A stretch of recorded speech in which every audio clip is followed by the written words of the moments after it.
Now I'm sure you guys are wondering exactly how I was able to tell what you were thinking of. So let me break this down to you. It's very simple. It's a numeric effect, so therefore if you just remember how the numbers go and just say the same pattern that I just said, it works every single time. So the first thing that you're going to tell your spectator to do is to think of a number between 1 and 10. It doesn't matter what the number is, they think of a number between 1 and 10.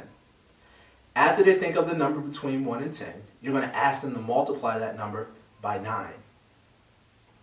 After they multiply that number by 9, you now ask them to add the two digits together. So if they have a 2-digit number, you tell them to add the two digits together. If they don't have a 2-digit number, don't worry about it. But if they do have a 2-digit number, add the two digits together.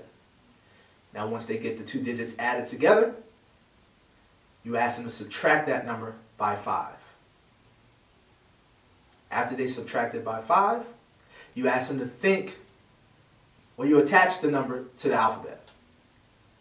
So 1 would be A, 2 would be B, 3 would be C, 4 would be D, so on and so forth. Now at this point, mostly everybody who's thinking of a number will be at the number 4. So they're all going to think of D. Just by the way that we had them multiply the number and subtract, they're all going to be at the number 4 by the time they get to the end of the pattern. So they'll all be thinking of the letter D. Now you ask them to think of a country. So if you ask anybody to think of a country that starts with the letter D, everyone will say Denmark. Now, on the occasion, you may get that one person who's a history major who may name another country, but 99% of the time, everybody's going to name Denmark.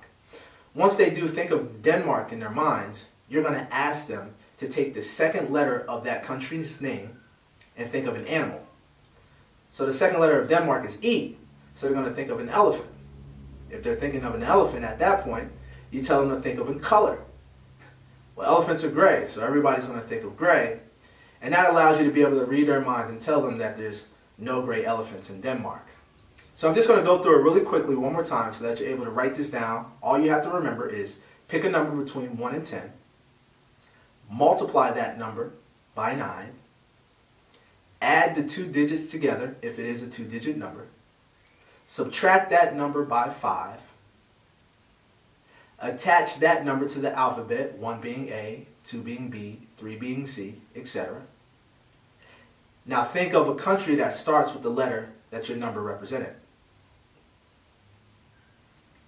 Now take the second letter in that country and think of an animal. Think of the color of that animal. And after those 7 steps, you'll be able to predict that there are no gray elephants in Denmark. So I hope you guys have a lot of fun with that. That is GED.